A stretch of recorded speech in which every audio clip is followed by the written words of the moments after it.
يا ضياء الشمس مهلا لتدعنا للغروب لتنير الدرب إنا لرشاد سنعود. Bismillahirrahmanirrahim. Assalamualaikum warahmatullahi wabarakatuh. Alhamdulillah rabbil alamin wa sallallahu wa sallam wa baraka ala nabiyyina Muhammadin wa ala alihi wa sahbihi ajma'in. Amma ba'du. Rekan-rekan dan sahabat-sahabat yang dimuliakan oleh Allah Subhanahu wa taala. Insyaallah pada kajian singkat kali ini kita akan membahas kaitan antara iman, saum dan takwa. Iman merupakan landasan dari saum yang kita tunaikan. Hal tersebut ditunjukkan oleh 3 alasan.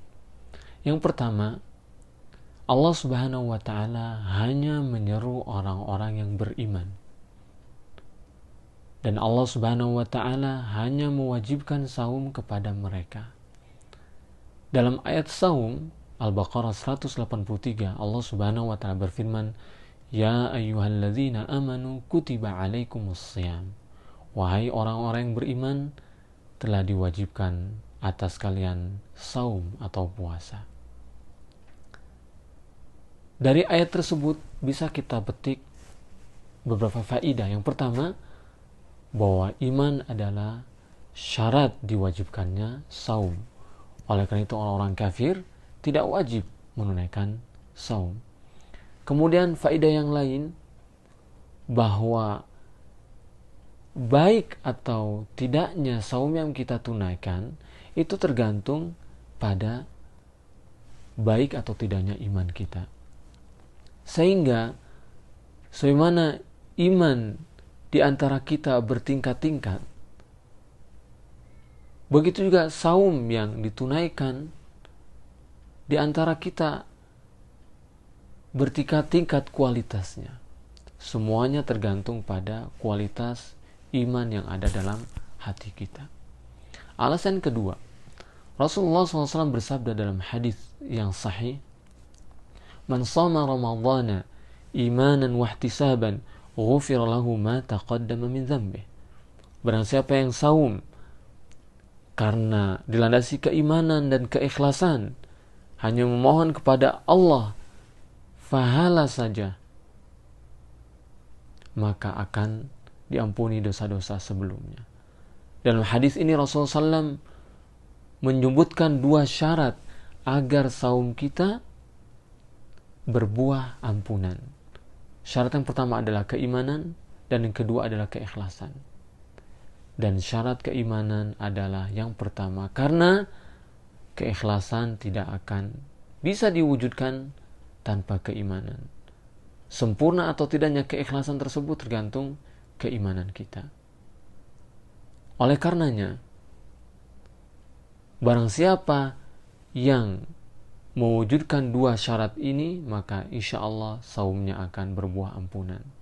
Namun dalam hadis lain Rasulullah SAW menjelaskan ada orang-orang yang tidak mendapatkan saum, tidak mendapatkan apa-apa dari saumnya.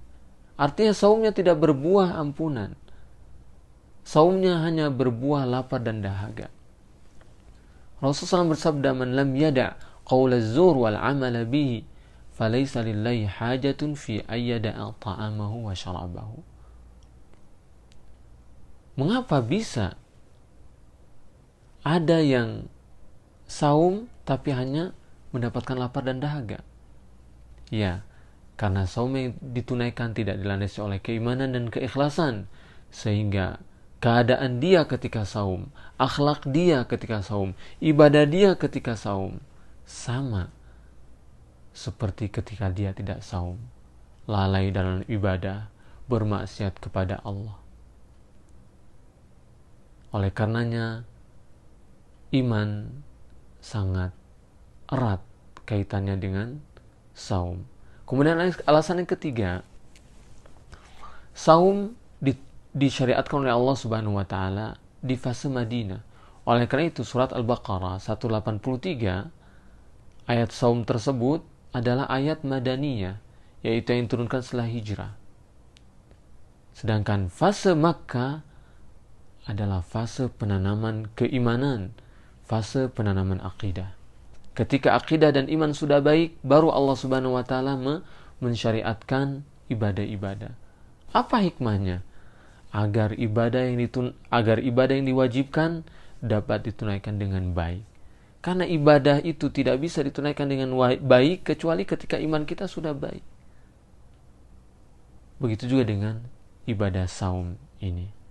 Itulah kaitan iman dan saum. Sedangkan kaitan iman dan takwa. Takwa adalah tujuan dari saum. Sebagaimana firman Allah, la'allakum tattaqun. Namun baik atau tidaknya takwa yang akan kita raih, sempurna atau tidaknya takwa yang akan kita raih di bulan Ramadan, itu tergantung keimanan. Di awal ayat Allah menyeru orang yang beriman, di akhir ayat Allah menutup dengan tujuan takwa.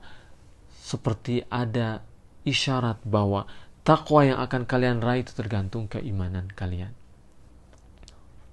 Oleh karenanya dalam surat Al-Baqarah ayat 177, Al-Baqarah 177, Allah Subhanahu wa taala menjelaskan 3 kriteria orang-orang yang bertakwa.